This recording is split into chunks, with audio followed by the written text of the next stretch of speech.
Inside the high-rise luxury suite, midnight. Heavy rain lashes against the floor-to-ceiling glass windows overlooking the glowing city skyline. A crystal glass clinks as ice melts on the mahogany table. Thunder rumbles softly in the distance. Leo folds his arms, standing near the window with a calm, freezing composure. You brought me away from a $5 billion international acquisition meeting for this, grandfather? A late-night dinner party with the competition? My time isn't cheap. Julian scoffs lightly, taking a slow sip from his glass without looking up. Don't flatter yourself, Vance.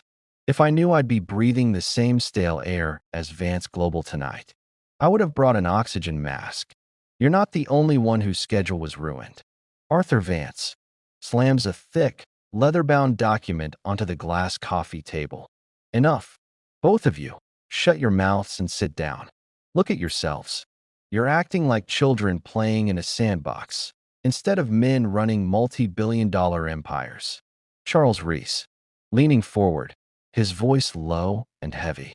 The market is bleeding because of your personal vendettas. Every time Leo launches a product, Julian short sells the stock. Every time Julian bids for land, Leo buys out the contractors. Our shareholders are losing patience. Julian tilts his head, a mocking smirk playing on his lips. It's called open market competition, grandfather. If Vance Global can't handle a little pressure, maybe they shouldn't sit at the big table. Leo turns around slowly, fixing Julian with a sharp, piercing stare. Pressure? You overpaid for a logistics firm last month just to keep it out of my portfolio, Julian. That isn't strategy, that's petty obsession. Julian glares back, his posture stiffening immediately. It worked, didn't it? It pissed you off enough to call 3 emergency board meetings in 1 week. Arthur Vance bangs his hand heavily on the table. Silence. We didn't gather here to listen to your endless, childish arguments. This family feud ends tonight. We have drafted a binding corporate merger, an asset alliance, locked and sealed by a legal marriage contract. A heavy, suffocating silence settles over the room. The only sound is the rain beating furiously against the glass window. Julian stares blankly, his smirk completely disappearing. Hey, what? You want me to marry him? Is this some sick joke? We are running financial institutions, not starring in a centuries-old political drama. Leo, his eyes narrow slightly, his voice dropping into an icy register. It's economically irrational. A forced union damages public perception of our corporate independence. Wall Street will think both our firms are failing and desperately holding on to each other. Charles Rhys crosses his arms, looking cold and completely unyielding. Then let us make the reality very clear to both of you. You will sign this 1-year marital contract tonight. You will live under the same roof, present a united front to the public, and stabilize the market. Arthur Vance leans in, his voice cutting through the room like steel. And if you refuse, by midnight, both boards will vote to strip you of your executive powers. You will remain CEOs in title only. No voting rights, no deal approvals, nothing. Julian grips the arms of his chair, his knuckles turning pure white. You wouldn't dare? I built Rhys Capital's tech division from the ground up. You can't just bench me. Charles Rhys, unblinking. Try us, Julian. You have 5 minutes to sign. Julian breathes heavily, his chest rising and falling rapidly as he stares down at the paper. This is insane. This is complete madness. Leo quietly steps toward the table, adjusting his watch calmly. 1 year. Julian looks up in total disbelief, his eyes wide. Leo, are you out of your mind? You're actually going to yield to this extortion? Leo meets Julian's intense gaze with unwavering discipline. I don't lose control of my company, Julian. Not to my board, not to my grandfather, and certainly not to my pride. It is 365 days of legal paperwork and public appearances. We sign, we protect our voting rights, and we dissolve the marriage the second the timer runs out. Julian grits his teeth, snatching the fountain pen off the table with a snap. Fine, 1 year. But let me make one thing absolute clear to you, Leo Vance. You might hold half this contract, but you will never control me. Leo picks up his own pen, signing the agreement smoothly without hesitation. I have no interest in controlling you, Julian. Just stay out of my way. Moments later, the heavy mahogany door clicks shut. The footsteps of both grandfathers fade down the hallway. Thunder rumbles outside, leaving only Leo and Julian standing in the quiet room. Julian drops the fountain pen onto the glass table, running a hand through his hair with a heavy exhale. They actually did it. They locked us into a cage and handed us the key with a timer attached. Leo walks over to the sidebar, pouring 2 fingers of dark whiskey into a crystal glass without looking back. It isn't a cage unless you let it trap your mind, Julian. It is a temporary corporate structure. Treat it like a hostile restructuring project. Julian turns around, glaring at Leo's calm back. Easy for you to say. You don't care about anything that doesn't show up on a quarterly earnings report. What happens tomorrow? What happens when the press finds out 2 sworn enemies suddenly signed a marriage license? Leo takes a slow sip, turning around to meet Julian's eyes. Tomorrow, we control the narrative before it controls us. We announce a strategic union. We buy the penthouse downtown, 2 master suites, separate wings, 0 overlap. In public, we play the perfect united front. In private, we stay out of each other's way. Julian crosses his arms, eyes narrowing suspiciously. Separate wings, no interfering with each other's private lives, and absolute silence about what happens behind closed doors. Leo sets his glass down with a quiet clink, stepping toward the door. Agreed. Get some rest, Julian. 3 weeks from now, we launch this show at the annual charity gala. Make sure you put on a believable performance. Inside the Grand Hotel ballroom night, paparazzi camera flashes click rapidly. Classical orchestral music plays softly in the background. High society guests murmur as luxury champagne glasses clink. Reporter 1. Mr. Vance. Mr. Rhys. Over here, please. Is it true this unexpected marriage brings total alignment to Vance Global and Rhys Capital? Leo, voice warm, dripping with calculated charm, stepping closer to Julian.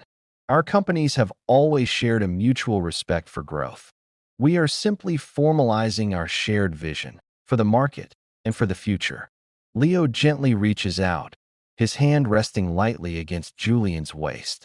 His fingers subtly adjust the collar of Julian's designer tuxedo. Julian, whispering under his breath, keeping a bright, glittering smile fixed on the cameras. Touch me again, and I will break your wrist, Vance. Leo, whispering back smoothly, leaning closer to smile warmly at a photographer. Smile, my dear husband. The press loves a devoted couple. If you look like you're holding a grudge, our combined stock tanks 2 points by tomorrow morning. Julian leans in right against Leo's ear, letting out a soft, fake laugh for the crowd. I hope your personal stock tanks to 0, sweetheart. Now take your hand off me before I lose my temper in front of Bloomberg. Leo chuckles quietly, slipping his hand down to link his fingers firmly with Julian's. We walk together, Julian. That was the deal. Hold your head up. The cameras are watching every breath you take. Inside the Financial Exchange conference room, next afternoon, upbeat, tense boardroom noise echoes. Papers rustle quickly.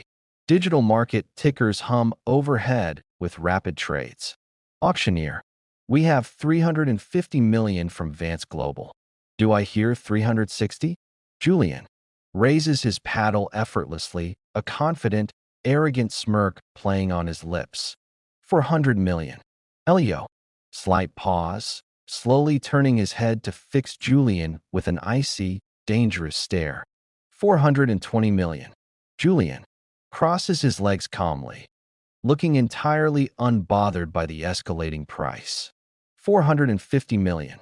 Leo, voice drops low, strictly between the two of them.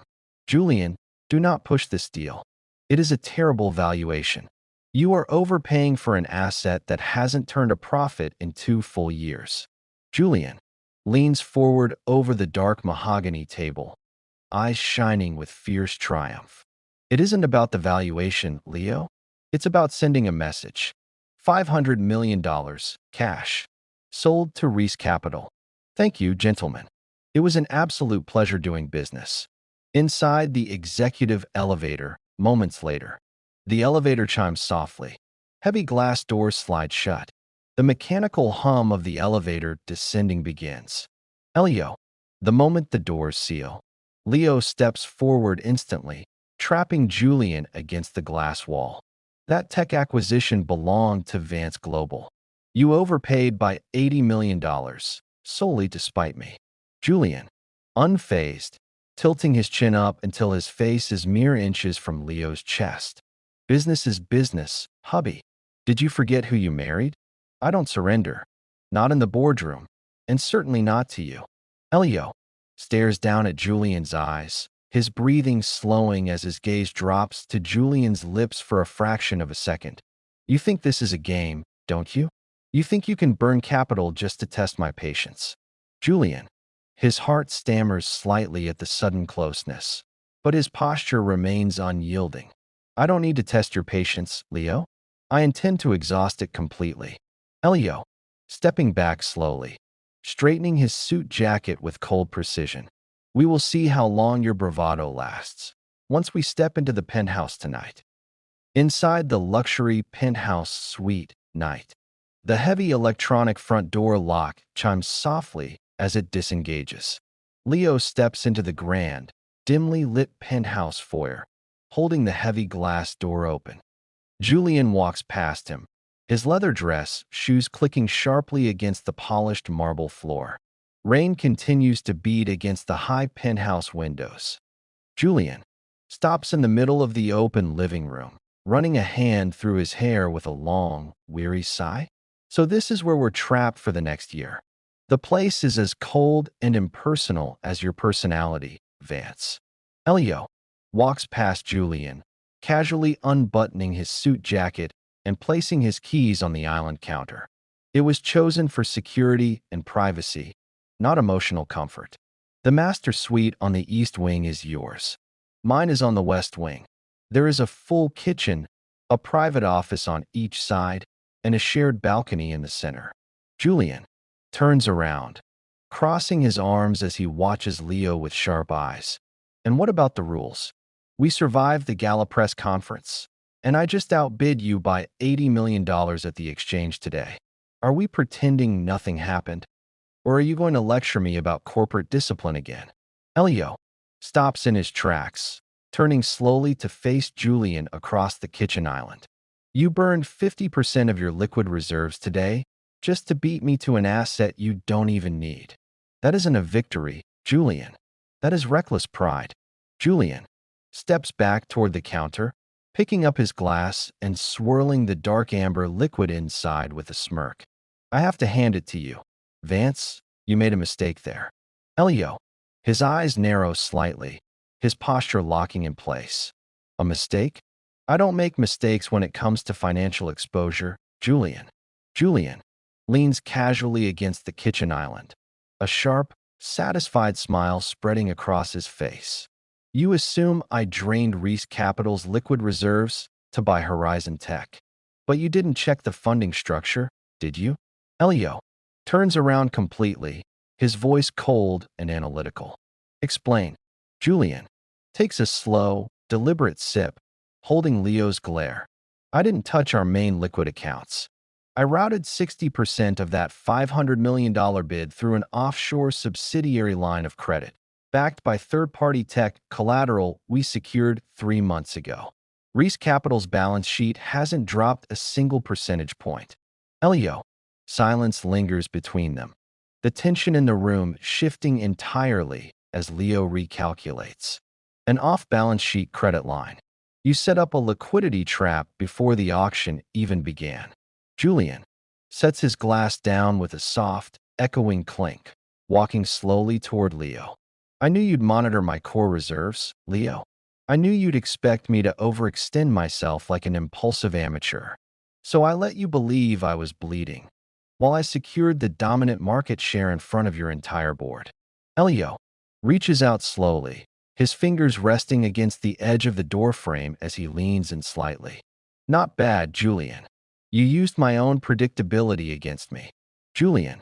His breath hitches for a fraction of a second at the sudden proximity, but his smile remains sharp. It won't be the last time, husband. Now, are you still going to buy out my suppliers before breakfast? Leo glares softly down at him, his voice dropping into a low, quiet murmur. I'll hold off until lunch. Get some sleep, Julian. We have an international market opening at 6 a.m. Leo turns on his heel, his footsteps echoing quietly down the dark corridor toward the west wing. Julian watches Leo's shadow disappear into the west wing corridor, letting out a frustrated breath into the empty living room. Arrogant bastard.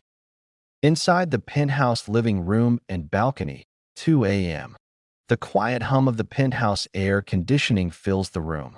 Outside, city traffic glides far below, lights glowing against the night sky. A laptop keyboard clicks rapidly in a steady, restless rhythm. Julian, sitting on the high kitchen stool, tie loosened, glasses on, eyes fixed on the glowing laptop screen. He rubs his eyes, wincing slightly, pressing his thumb against his temple before typing again. Just 20 more pages of market analysis. If I drop this project now, Vance Global will swallow the remaining tech patents before morning. Soft, quiet footsteps approach from the West Wing corridor. Leo appears, wearing a simple dark robe, carrying a tray with 2 smoking cups. Leo sets a ceramic cup of dark chamomile tea directly next to Julian's laptop, without saying a word. Julian stops typing, looking up at the cup in confusion, then up at Leo. What is this? Did you poison it so you don't have to deal with my bids tomorrow? Leo leans casually against the island counter, holding his own cup in both hands. It's tea. You've been clicking that keyboard continuously since 11 p.m. The sound carries straight down the hallway. Drink it, or close the laptop and go to sleep. Julian scoffs quietly, taking off his glasses and rubbing the bridge of his nose. I have a quarterly review meeting with my board at 7 a.m. Unlike some people, I don't have an entire army of vice presidents to delegate my research to. Leo gaze softens slightly, observing the dark circles under Julian's eyes. You haven't eaten since the gala yesterday afternoon, have you? Julian stiffens, defensively placing his glasses back on. My appetite is my business, Vance. Now if you're done playing the concerned roommate, I have 3 more financial reports to cross-reference. Leo reaches out and calmly closes Julian's laptop screen shut. Julian glares up, voice rising in sudden anger. Hey, what the hell do you think you're doing? I didn't save those last 3 lines. Leo, voice low, steady, completely unaffected by Julian's anger. The autosave function on that system records every 5 seconds. Julian, you are working yourself into a wall. Your hands are shaking. Drink the tea and step outside for 5 minutes. The fresh air will do you better than another hour of staring at numbers. Julian grits his teeth, staring down at the closed laptop, then at the steaming cup. I don't take orders from you, Leo.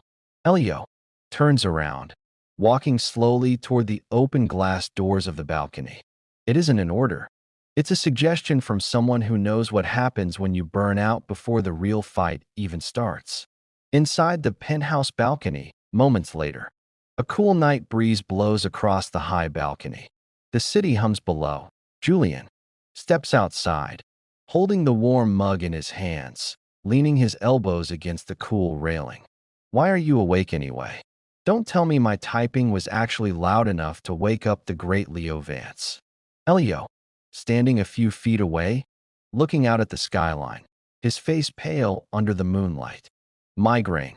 It happens whenever the pressure mounts before a major stock opening. Julian turns his head, noticing for the first time the tight strain around Leo's eyes and jaw. You have a migraine? And you're standing out here in the wind instead of resting? Leo lets out a faint, dry breath. If I lie down, my mind keeps running scenarios for tomorrow's trading floor. It's easier to stay standing.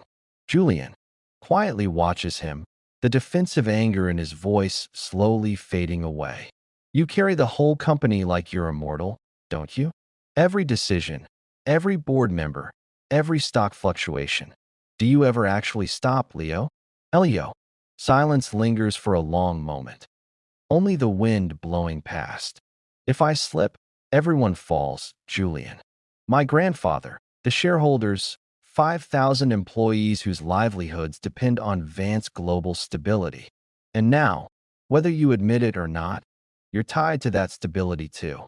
Julian looks down at the dark tea, a strange, unfamiliar quiet settling in his chest.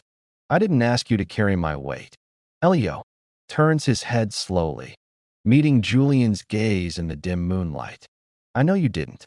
You're too proud to ask anyone for anything. That's why I'm standing here making sure you don't break yourself in the process. Julian, his pulse skips a beat, searching Leo's unreadable eyes for any sign of a joke.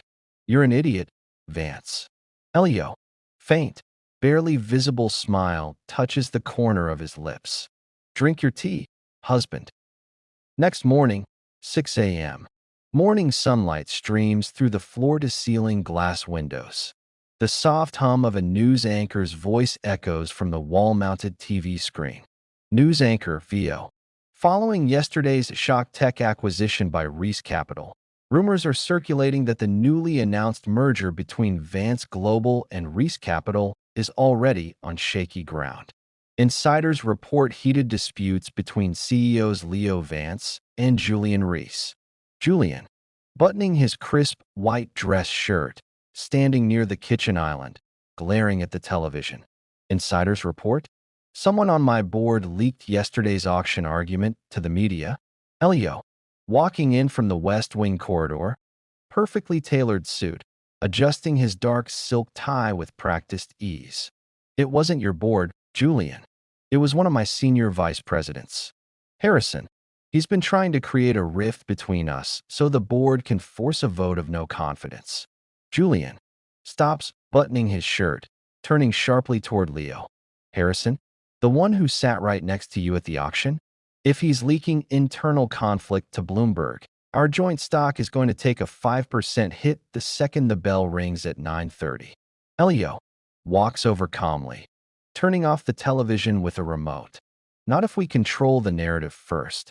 He wants the public to think we are at war, so we are going to show them complete, undeniable unity. Julian crosses his arms, eyes narrowing suspiciously. What are you planning, Vance? Leo reaches into his coat pocket, pulling out 2 VIP invitations. The International Financial Summit Press Luncheon is in 2 hours. Every major reporter in the city will be there.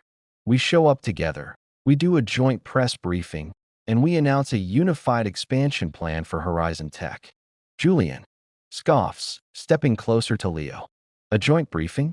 Julian Rhys and Leo Vance sharing a podium without biting each other's throats out? The press will see right through it in 3 seconds. Leo steps right up to Julian, reaching out smoothly to adjust the lapels of Julian's jacket. Then make them believe it. Last night, you told me you wouldn't break under pressure. Prove it today. When those cameras start flashing, you look at me like you actually trust me. Julian. His eyes drop to Leo's fingers resting against his jacket, his breathing slowing down. Trust you? That wasn't part of the contract, Leo. Leo lifts his gaze, meeting Julian's eyes with an intensity that makes the room feel small. It's part of the game now, Julian. If we don't present a solid wall, they will tear both our empires down piece by piece. Are you in, or are you going to let Harrison win? Julian. Silence stretches between them. Julian lets out a low, defiant breath. I don't let anyone win, especially not a traitor in a 3-piece suit. Let's go show Wall Street what a real nightmare looks like. Leo, faint, dangerous smirk touches his lips as he lowers his hand. After you, husband.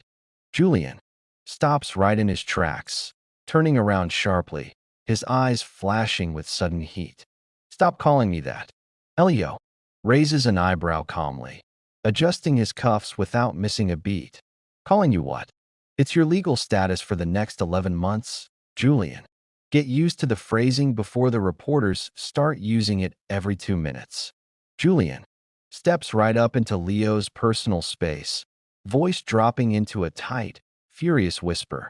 I mean it, Leo. Out there, under those fake camera lights for the board and the press, fine.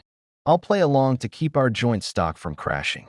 But in here, behind closed doors, do not use that word with that arrogant, patronizing smirk like you own me. I am your rival, your business partner by force, and the guy currently keeping your back safe from Harrison. I am not your spouse, and I am certainly not yours to mock. Leo stares down at Julian in total silence, his calm composure fading into something quieter, heavier. The ticking clock on the wall echoes softly in the room, rain tapping steadily against the glass. Leo, voice soft, dropping into a rare, genuine tone.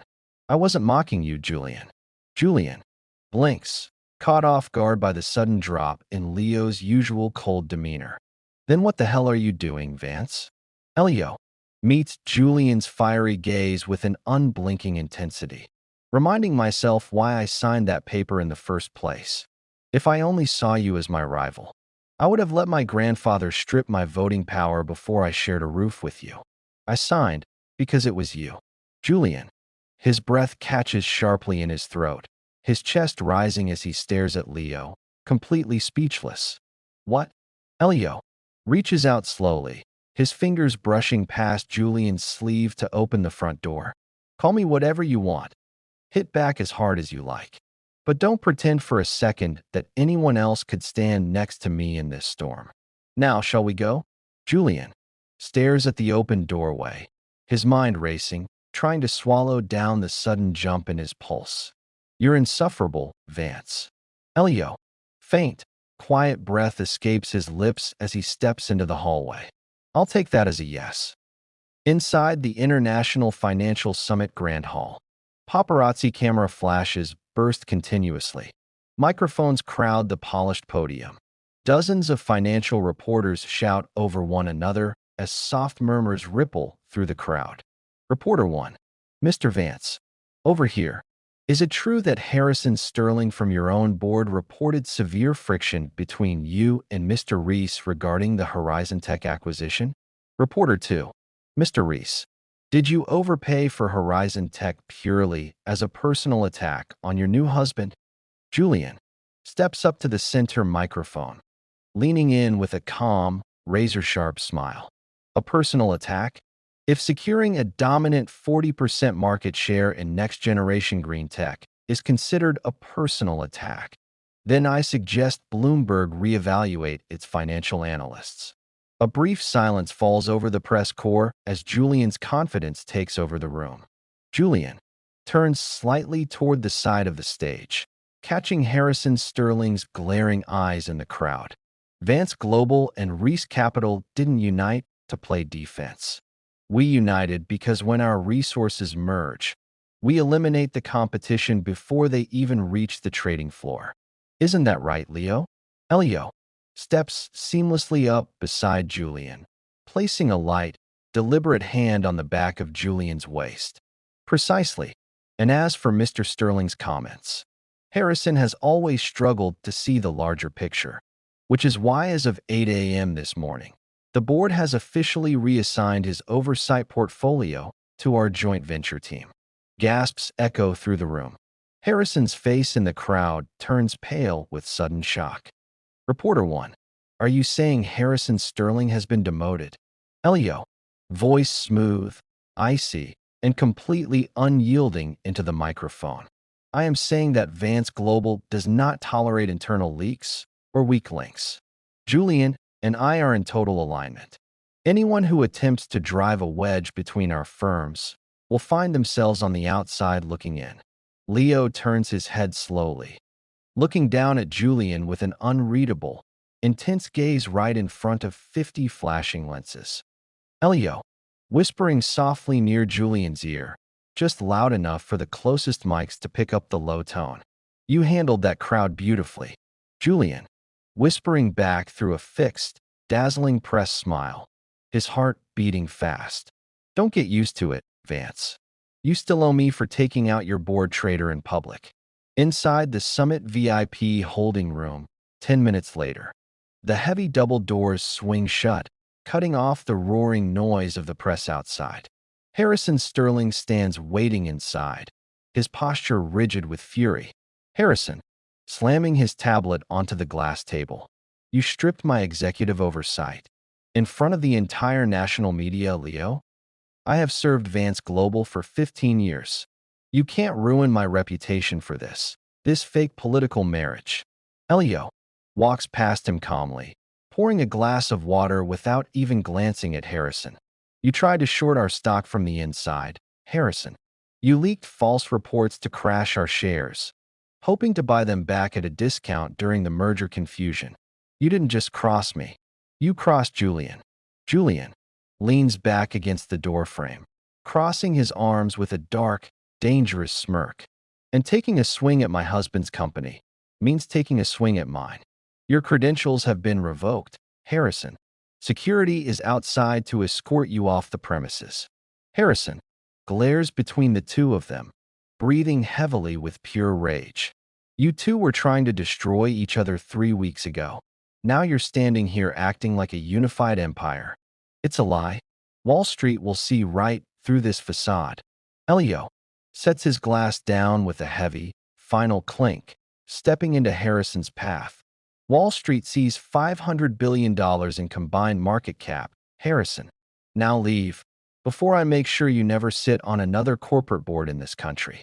Harrison grits his teeth, snatching his tablet and rushing out the side exit as security guards follow.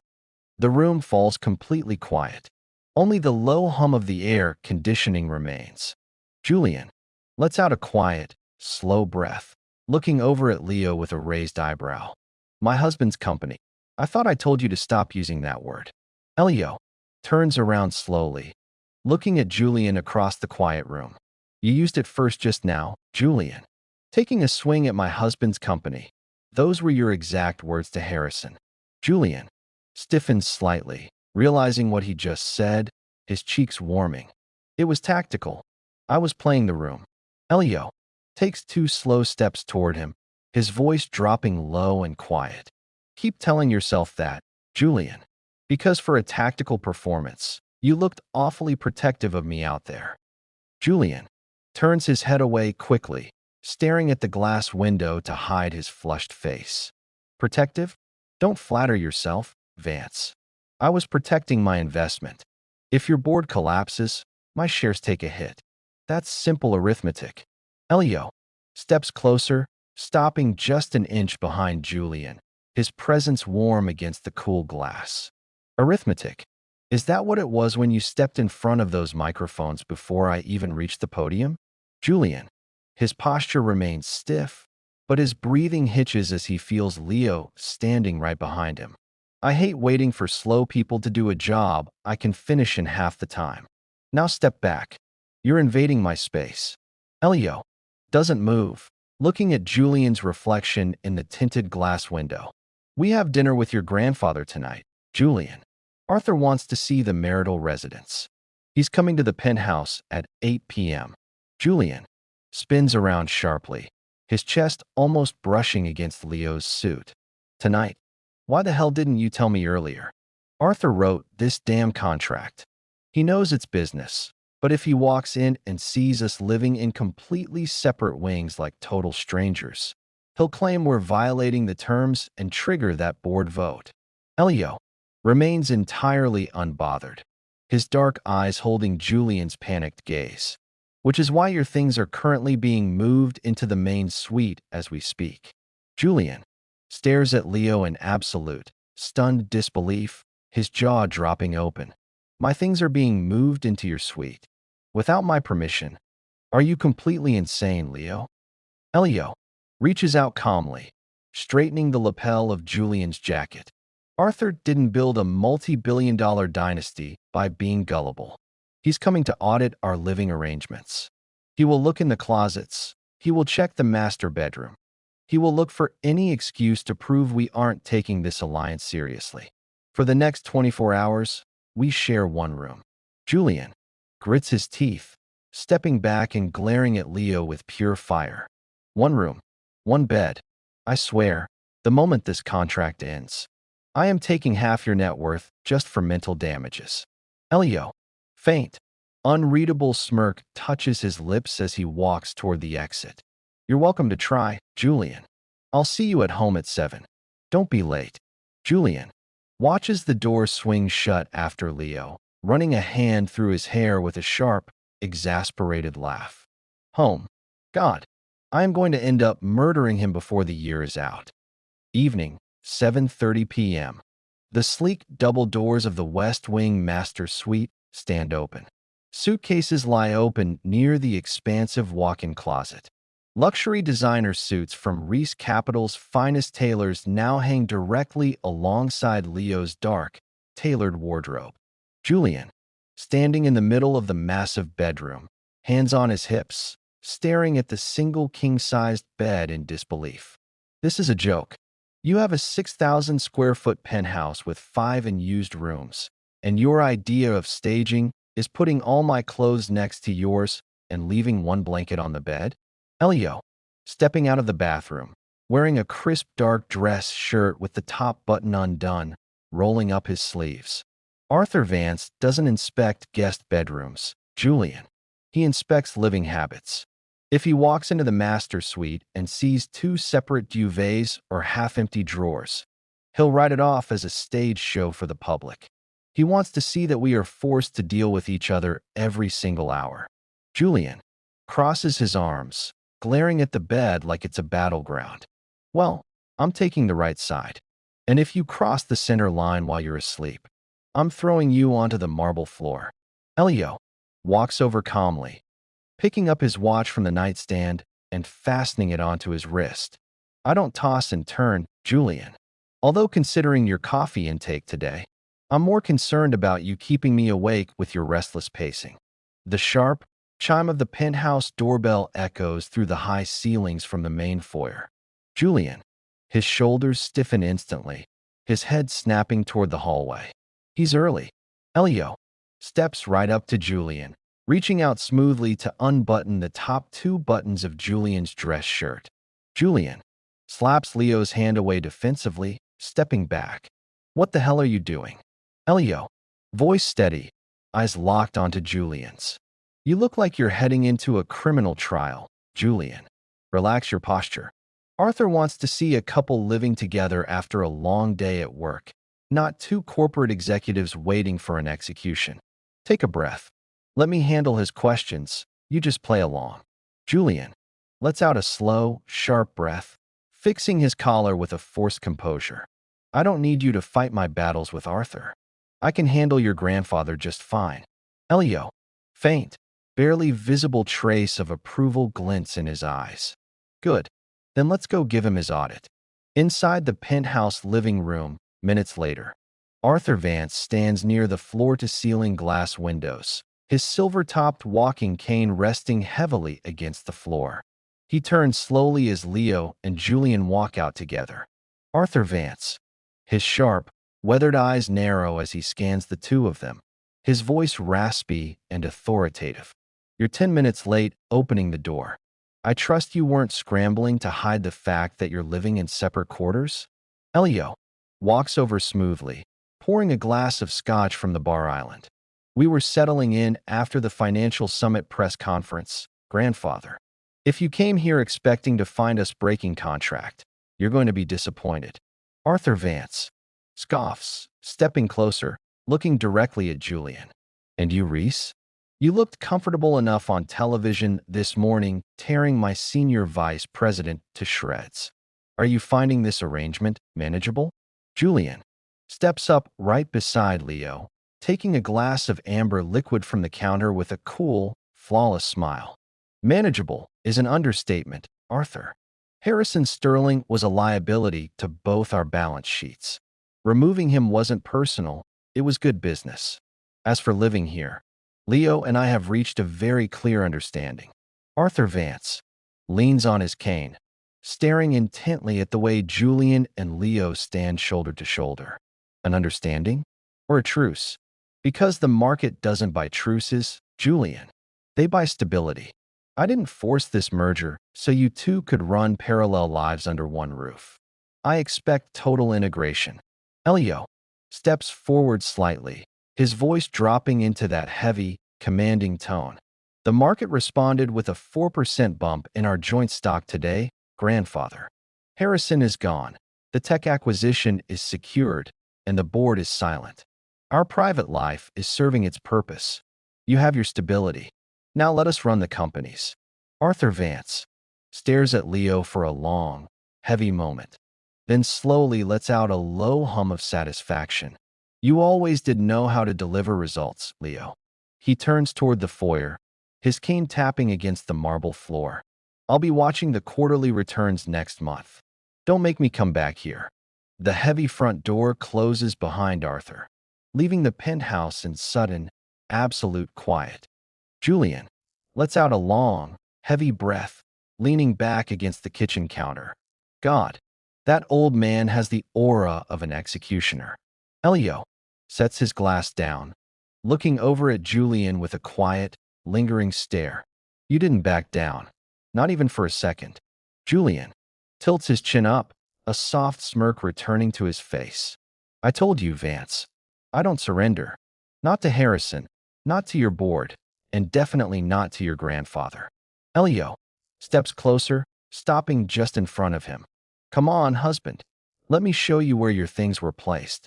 Julian glares up at him, but this time, a faint laugh escapes his lips. If you stole the good pillows, Vance, it's war. Inside the master bedroom, 11:30 p.m. The room is hushed, lit only by the warm glow of two bedside lamps. Rain patters softly against the floor-to-ceiling glass windows. Julian sits on his side of the king-sized bed, propped against the plush headboard, tapping lazily at his tablet. Leo enters from the adjoining bathroom, wearing dark silk pajama pants and a loose white t-shirt, towel drying his damp hair. He glances over at Julian, tossing the towel into a wicker hamper. You're still staring at screens. It's nearly midnight. Julian doesn't look up from his tablet, sliding further down under the duvet, checking the Asian markets. Unlike you, I don't sleep soundly while millions are in transit. And for the record, stay on your half of this mattress. I measured it. The seam running down the middle is the border control. Leo walks around to his side of the bed, calmly sliding under the duvet. Border control? You're talking about a mattress, Julian, not a sovereign state. Julian turns off his tablet, setting it on the nightstand and clicking off his lamp, plunging his side into shadow. Cross it and see what happens. Leo reaches over, turning off his lamp as well. Total darkness settles over the grand bedroom, leaving only the dim city lights reflecting through the glass. Silence stretches for several minutes. The steady, rhythmic sound of rain fills the room. Julian shifting uncomfortably under the sheets, tossing once, then sighing quietly. Vance. Leo, his voice low, deep, and steady in the dark. Yes, Julian. Julian stares up at the dark ceiling, hands resting on his chest. Did Arthur really threaten to strip your voting power before we signed? What you said this morning before we left about signing because it was me, was that just part of your speech to throw me off balance? Leo. Silence lingers for a moment. Then the mattress shifts slightly as Leo turns onto his side, facing Julian. My grandfather doesn't make idle threats.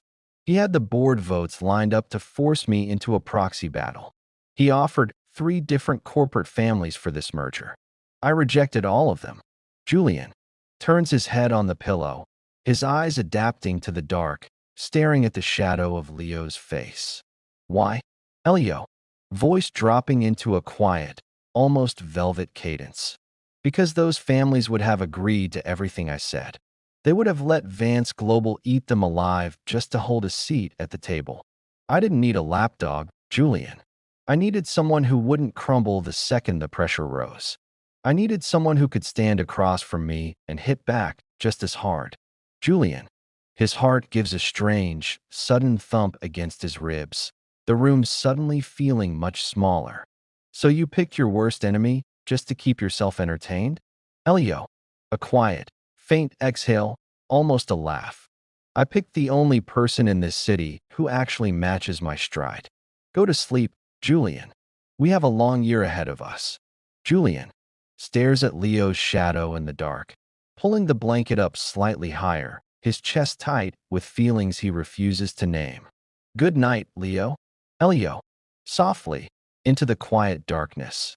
Good night, Julian. At 3:15 a.m., a heavy thunderstorm rolls in over the city. Thunder rumbles softly in the distance, sending dark flashes of light across the bedroom ceiling. Julian, tossing restlessly, the duvet tangled around his legs. He breathes unevenly, a faint sheen of sweat on his forehead as a sharp lightning flash illuminates his tense face. No, I'm not backing down on the board vote. Leo opens his eyes instantly in the dark, completely alert. He turns his head, watching Julian fight through a deep, fitful sleep. Julian, muttering under his breath, his hand blindly gripping the sheet. I told you, I don't surrender. Vance. Leo silently shifts closer, crossing the middle seam of the mattress without a second thought. He reaches out slowly, placing a broad, warm hand gently over Julian's trembling fingers. Julian, wake up. You're dreaming. Julian, gasping softly as he snaps open his eyes, his chest heaving. He stares blindly through the dark, his pulse racing, before his eyes lock onto Leo, sitting right beside him. Leo? Leo, voice exceptionally quiet and steady, his hand remaining firmly over Julian's. It was a bad dream. You're in the penthouse. You're safe. Julian stares down at Leo's hand covering his frantic breathing slowly beginning to steady. I don't have nightmares, Vance. I was just analyzing stress factors in my sleep. Leo, a faint, soft exhale escapes him, but he doesn't pull his hand away. Of course you were. You analyze market trends at 3 a.m. and fight board proxy battles in your sleep. You really don't know how to turn your mind off, do you? Julian looks up into Leo's dark eyes, the tension leaving his shoulders bit by bit. If I turn it off, people take advantage. That's how this world works. Leo, gaze softening in the quiet dark, his thumb brushing lightly over the back of Julian's hand. Not in this room. I told you outside the summit. Nobody tears down what we're building. And that includes you tearing yourself apart from the inside. Julian, his throat tightens, unable to find a quick, sarcastic comeback. You cross the border control seam, Vance. Leo, faint, barely visible smile touches his lips as he stays right where he is. Sue me for breach of contract in the morning. Now close your eyes and go back to sleep. I'm right here. 3:25 a.m. The room remains quiet, save for the steady rhythm of the rain against the glass. Minutes have passed, but neither of them has moved. Leo's hand still rests over Julian's on the sheets. Julian, whispering into the quiet room, staring up at the dark ceiling. Leo? Leo, voice low and steady beside him. Still awake? Julian slightly turns his head toward him, his tone unusually quiet. If Arthur tries to push a forced restructuring during next month's board meeting, what's your play? I know you have one. You always have a contingency plan. Leo, silence lingers for a brief second before he speaks. The contingency plan was locking Arthur's voting power behind our joint entity. He can't touch Vance Global's shares without your signature, and he can't touch Rhys Capital without mine. We locked him out the second we signed that contract. Julian, a small, breathy laugh slips out in the dark. So we didn't just merge our companies. We built a vault and trapped your grandfather on the outside. Leo, faint smirk in his voice. Precisely, which means the only threat left to this merger is the two of us destroying each other from the inside. Julian turns his hand over under Leo's, his fingers lightly lacing through Leo's grip.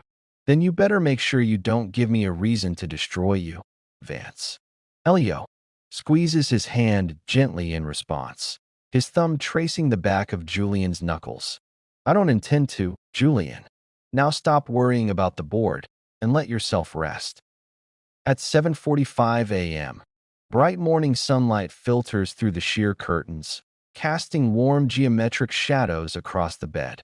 The storm from the night before has completely cleared. Julian, slowly opening his eyes, taking a long moment to orient himself. He shifts slightly, only to realize his head is resting against something firm and warm. His gaze moves slowly up to see his arm draped over Leo's chest, their fingers still lightly intertwined from the night before. Leo, looking down at him with quiet, undisturbed amusement, fully awake. Good morning, Julian. Julian freezes instantly, his eyes widening as reality hits him. He pulls his hand back as if burned, scrambling to his side of the bed. I was sleeping. Reflex action. That meant absolutely nothing. Leo calmly sits up, leaning back against the headboard, a faint smirk playing on his lips. I didn't say a word. Though for someone who established a strict border control policy, you crossed it pretty decisively around 5 a.m. Julian sits up quickly, running a hand through his messy hair, cheeks flushing. You were blocking the duvet. It was a tactical adjustment. And don't look at me like that, Vance. We have a joint board briefing in 45 minutes. Leo swings his legs out of bed, standing up in his silk pajama pants, looking down at Julian. 45 minutes is plenty of time. Coffee is already brewing in the kitchen. Go take your shower first. Julian stares at him suspiciously, narrowing his eyes. You made coffee? You don't even know how I take it. Leo pauses near the bedroom door, glancing back over his shoulder. Double shot of espresso, dash of oat milk, no sugar. You've ordered the exact same thing during every late-night negotiation for the past 3 years. I pay attention to details, Julian, especially when it comes to you. Julian stays seated on the edge of the bed, watching Leo walk out into the hallway. He lets out a quiet, slow breath, pressing 2 fingers against his temple where his heart is beating just a little too fast. Damn it, Vance. Joint Executive Conference Room. The high-floor boardroom overlooks the financial district. Large glass tables reflect the morning light. Executive board members from both Vance Global and Rhys Capital sit on opposite sides, murmuring anxiously. Julian steps into the room in a sharp navy suit, buttoning his jacket with crisp, controlled precision. Good morning, gentlemen. Save your speculation. Leo walks in right beside him, impeccably tailored, setting a glass tablet onto the center podium. The market rumors regarding internal division in today. Julian steps up to the head of the table, taking his place beside Leo. As of 6 a.m., the merger between Vance Global and Rhys Capital is fully operational. Harrison Sterling's remaining faction has been completely bought out. Board member 1 clears his throat nervously. Mr. Rhys, with all due respect, Harrison controlled 40% of our offshore assets.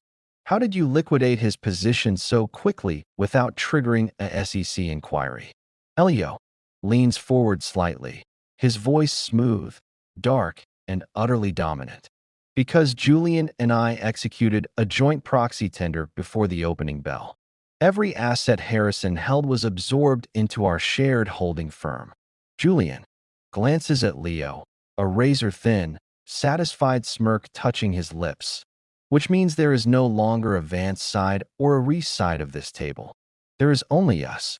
Board member 2, looking back and forth between the two of them, astonished by their unified front. And your living arrangements? The press is claiming this is purely a commercial stunt.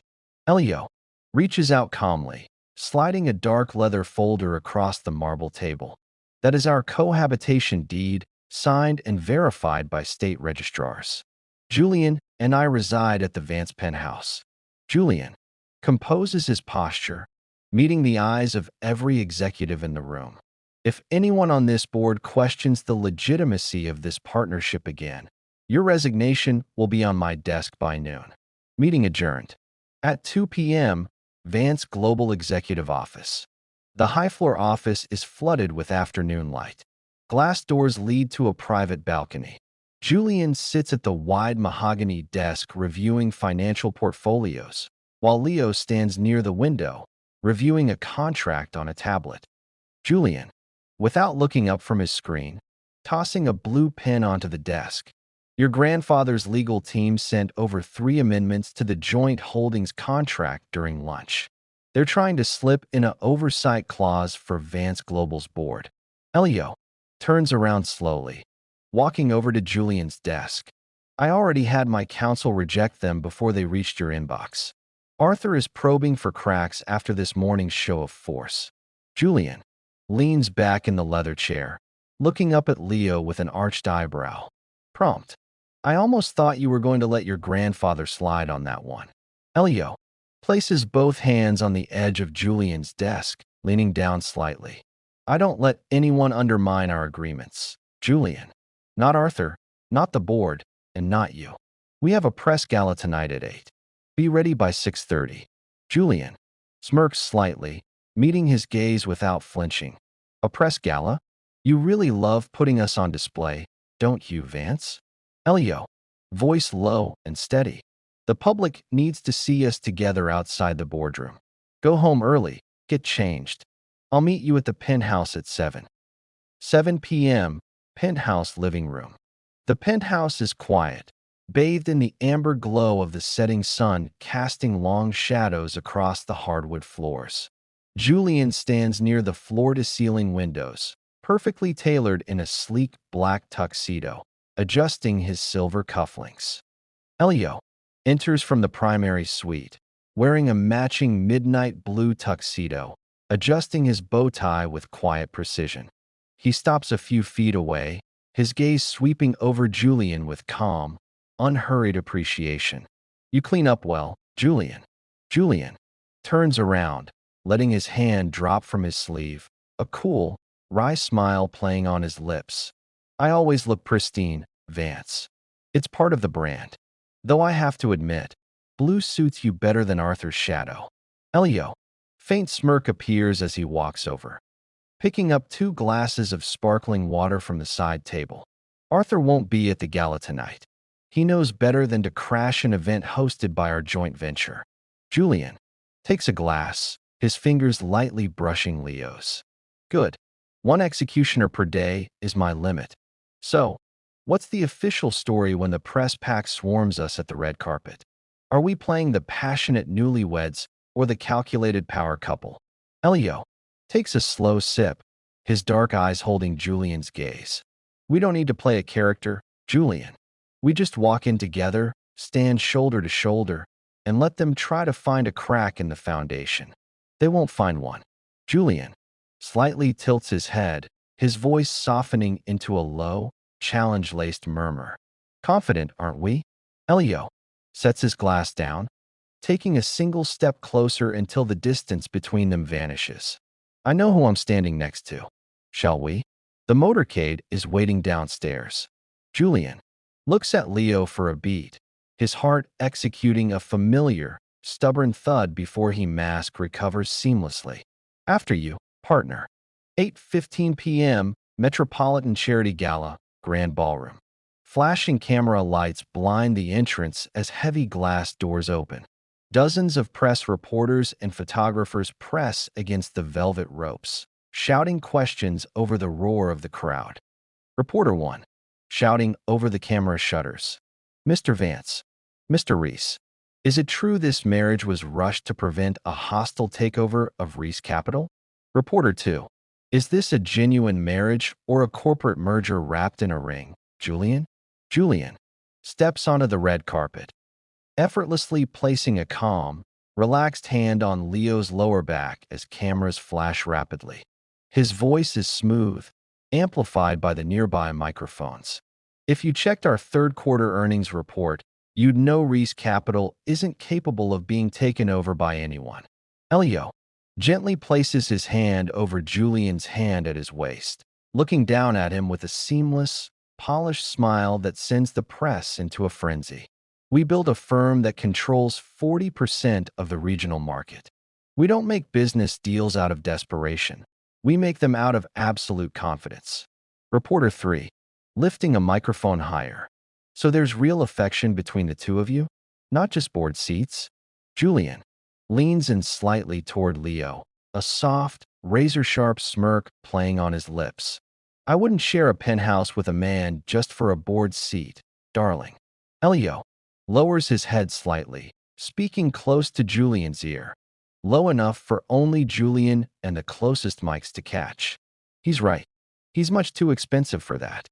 The press bursts into chatter as Leo guides Julian past the ropes and through the tall arched doorways into the private executive lounge.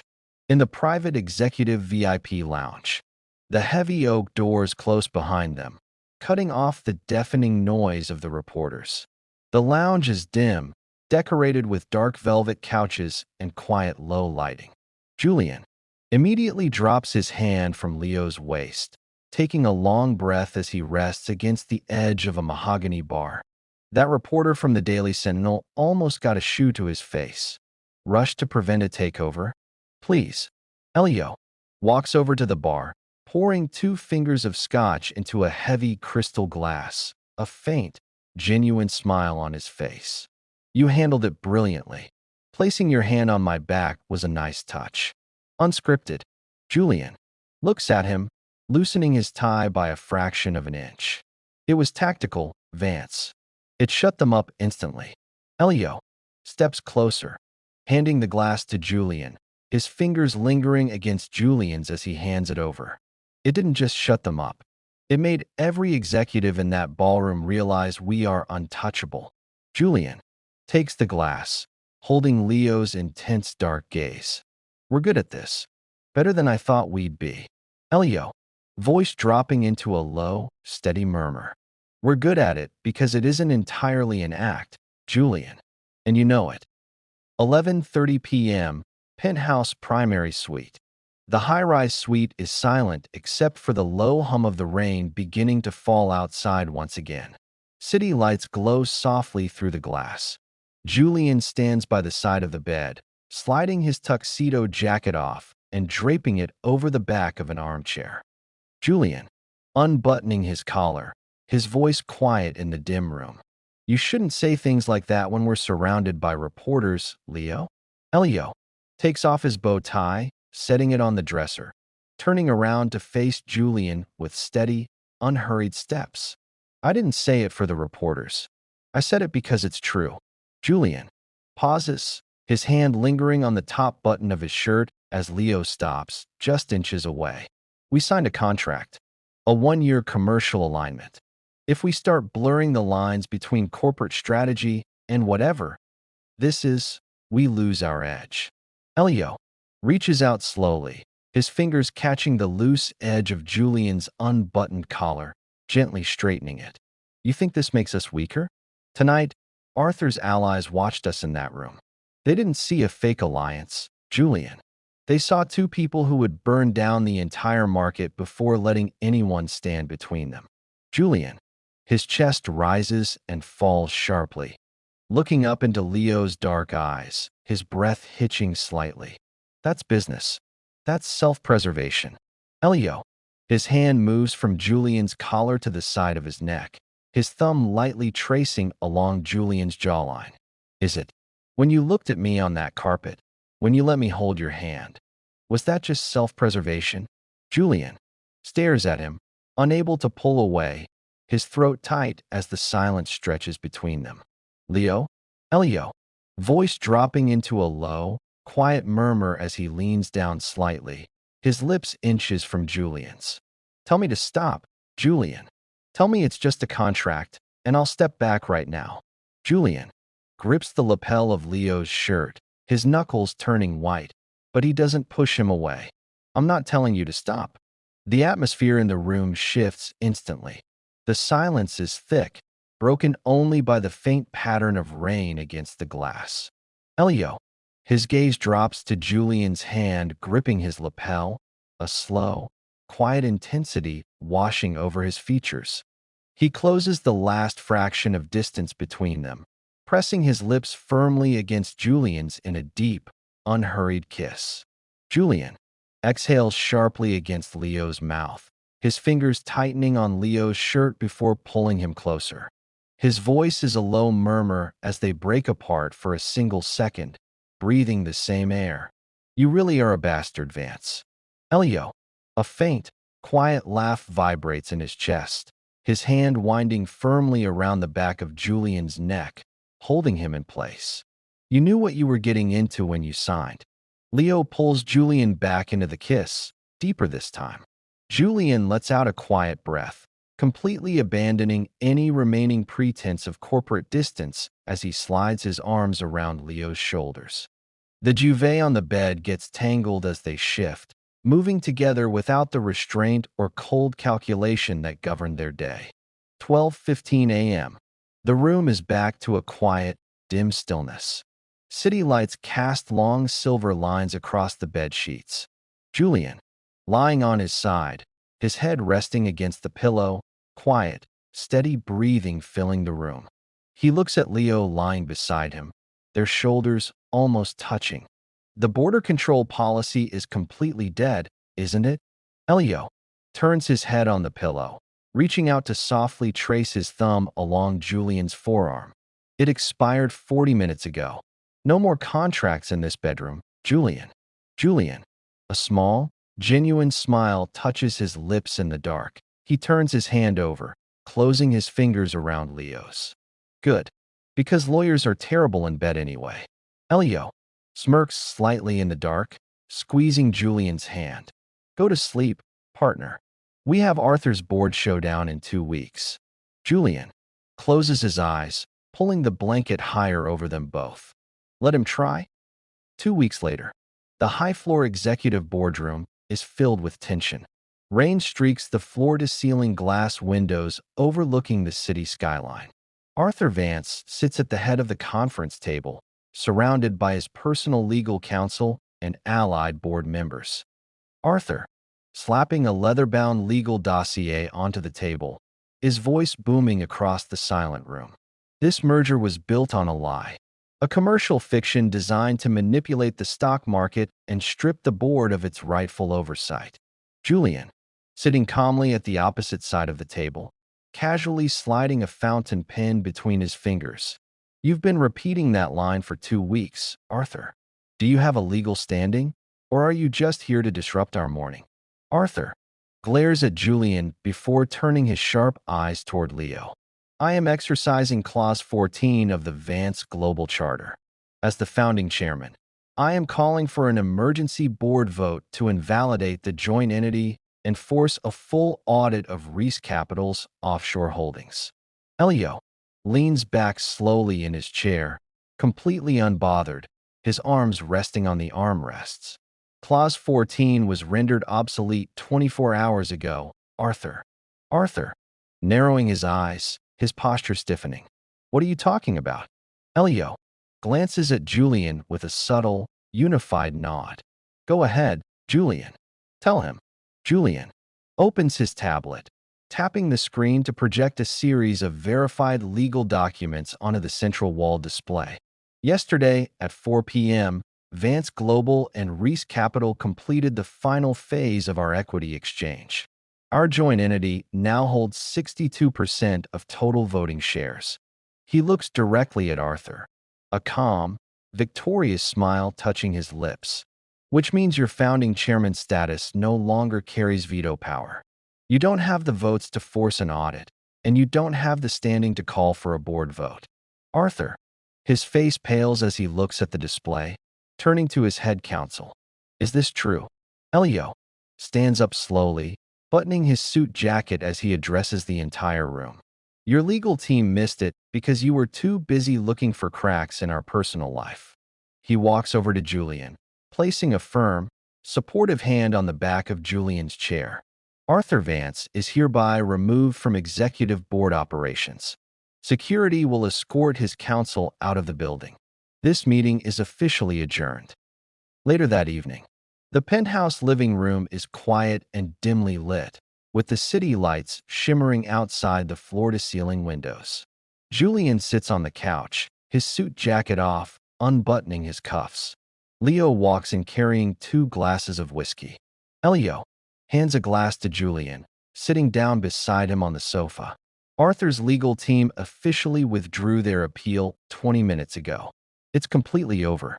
Julian takes a slow sip, leaning his head back against the cushion with a long, quiet sigh.